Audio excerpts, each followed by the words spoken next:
Die koms van die stormjaars. In 1939 tree Suid-Afrika toe tot die Tweede Wêreldoorlog aan die kant van dieselfde mag wat ons vrouens en kinders net enkele dekades voor dit in konsentrasiekampe vermoor het. Duisende jong Afrikaners het gevoel hulle word gedwing om vir die vyand van hul vaders te gaan veg.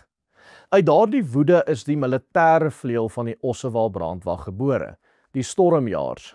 Hulle het egter nie geglo hulle veg vir Hitler of Berlyn nie. Hulle het eerder uit die moed van hul oortuiging opgestaan vir die gelofte van Bloedrivier en vir die boererepublieke wat verlore gegaan het onder Brittanje se mag. Wanneer die meeste mense aan die Ossewaal brandwag dink, dan dink hulle gewoonlik nie aan die Christelik Nasionale Volksorganisasie wat ons in die vorige 3 video's beskryf het nie. Dit is omdat die bekendste aspek van die Ossewaal brandwag se aktiwiteite gedurende die 1940s, toe die Suid-Afrikaanse regering saam met die Britse Ryk in 'n oorlog teen Duitsland gewikkel was, juis die weerstand van die militante vleuel van die Ossewaal brandwag was, wat genoem was die stormjaars. Dit is egter belangrik om te onthou dat die Ossewaal brandwag reeds voor die uitbreek van die Tweede Wêreldoorlog begin is en dat die stormjaars eers 2 jaar nadat die oorlog begin is, gestig is. Vir die eerste 2 jaar van hul bestaan het die Ossewaal brandwag hoofsaaklik net gefokus op volksopvoeding en volkshervorming. Toe die Tweede Wêreldoorlog in September 1939 uitbreek, het die eerste minister, generaal Jan Smuts, egter verklaar dat Suid-Afrika aan die kant van Brittanje sou veg. Die regering van die dag het selfs aangekondig dat elke dorp in die land 'n biduur moes hou om die oorlogspoging te steun. Dit was veral vir die gereformeerdes in die Ossewaal brandwag 'n gruwel. Ons het geglo aan al die mense wat teen die oorlogspoging was, wat nie vir neutraliteit was, het geglo na die eerste klompie oorwinnings wat die Duitse leer behaal het, geglo dat Hitler gaan die oorlog wen. Ja. En ons het nog nooit, ons Afrikaner volk het nog nooit teen die Duitse volk geveg nie. En die Duitse volk het nog nooit teen ons volk geveg nie. Ons het nog altyd teen die Britse Ryk geveg. En ons vrouens het in Britse konsentrasiekampe gesterf. Die regering van Jan Smuts het deelname aan die oorlog as hul plig as troue onderdane van die Britse Ryk gesien en in 1940 is 'n National Service Act ingestel wat bepaal het dat alle blanke mans van 18 tot 45 jaar vir diensplig geregistreer moes word met die uiteindelike doel om aan die oorlog deel te neem in Europa. Our forces are on the move. Side by side stride South Africans of different religions and different tongues, united by a common bond. Among them are many veterans of the last war. Dit is na aanleiding hiervan wat die stormjaars gestig is. Vir baie Afrikaners het die idee om saam met die Britte te gaan oorlog maak soos 'n verraad teen hul eie volk en identiteit gevoel. Die weerstand van die stormjaars sedert hul stigting in September 1940 het vir hulle 'n alternatief gebied. Om by die stormjaars aan te sluit was vir baie 'n manier om hul Afrikaner identiteit te verdedig terwyl hulle diensplig vir Smuts geweier het. Sommige stormjaars het soldate probeer intimideer of oorlogstoerusting of logistieke toerusting gesaboteer en die meer radikale stormjaars het selfs aanvalle geloods teen militêre fasiliteite om diensplig te ontwrig. My oupa was self in die Ossewaal brandwag gewees en hy het vir my as kind stories vertel van daardie jare. Een van die interessante stories wat hy my vertel het, hy het gedien as 'n kommandant, was dat hy en my ouma het op die stoep gesit en koffie drink en dan het die staatse intelligensiedienste aan 'n kant die pad gesit en hulle kar en hulle dop gehou en dan my ouma uitgegaan en vir hulle koek en tee aangebied. 'n Ander interessante storie wat hy vertel het oor daardie jare was hoe hulle optekensentrums geteken het. So hoe dit in daai tyd gewerk het, dit was voor die tyd van die internet of gerekenariseerde netwerke, so alles was nog met pen en papier gedoen. Dan het die staat gegaan van dorp na dorp of stad na stad en al hierdie mense, al hierdie manne tussen 18 en 45 opgeteken om vir hulle te sê, hulle moet nou opteken vir diensplig en hulle kan later oorlog toe gaan. My oupa hulle het na hierdie sentrums toe gegaan en hulle het loyaliste binne hierdie sentrums gewerf.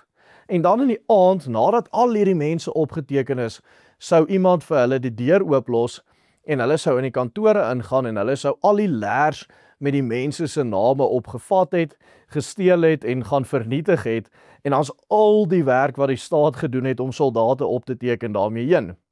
Dan moes hulle alles van vooraf begin en my oupa het toe hierdie proses herhaal om sodoende dit onmoontlik te maak vir die regering om soldate Europa toe te stuur vir die Tweede Wêreldoorlog. Hierdie optrede het egter gelei tot honderde arrestasies, internerings en beskuldigings van hoogverraad.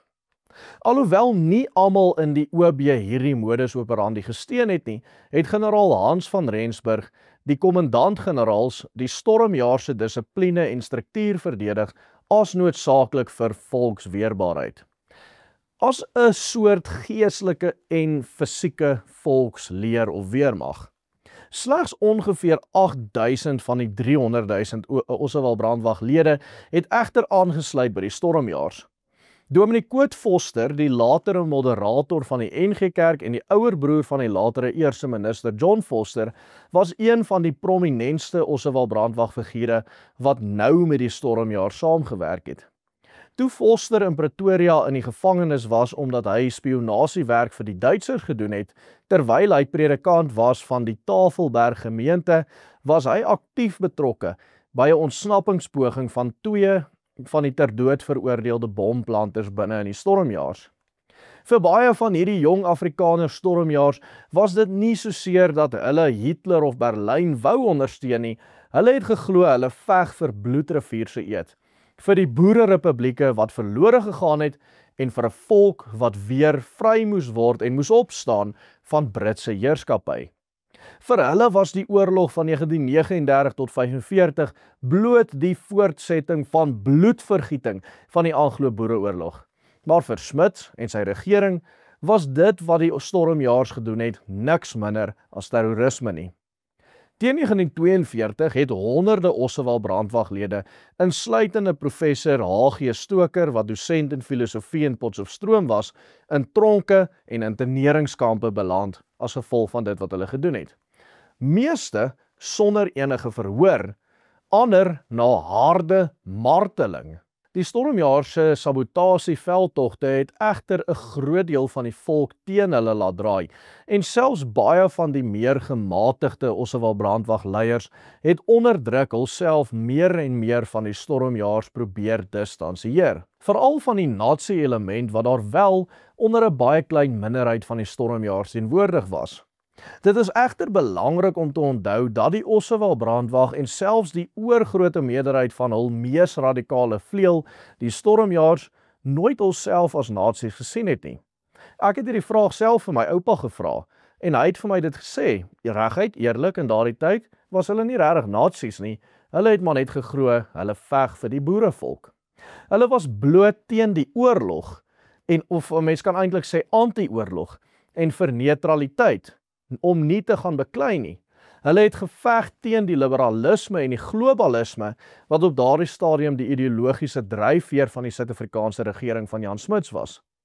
Teen die einde van die Tweede Wêreldoorlog in 1945 was die Ossewal brandwag egter net 'n skaduwee van wat dit eens was. Die organisasie het teen die tyd feitelik in duie gestort. Sy leierskap was verdeeld, sy militante vleuel het ontwapen, en meeste of duisende van sy lede het al begin losmaak van die organisasie wat hulle eens as 'n geestelike tuiste vir hulle self gesien het. Baie van hierdie Ossewal brandwag se leierskap het veral by die Nasionale Party in regeringsposte beland en baie ander het hul later gewend in die privaat sektor op die besigheidssektor en besighede soos byvoorbeeld Sanlam en Volkskasbank en so aan en so voort is gebore uit ou lede van die stormjaars uit. Na die oorlog het duisende oudlede, insluitende baie van die stormjaars, by die Nasionale Party aangesluit, waar hulle hul energie in die stembestryd teen Smuts begin aanwend het.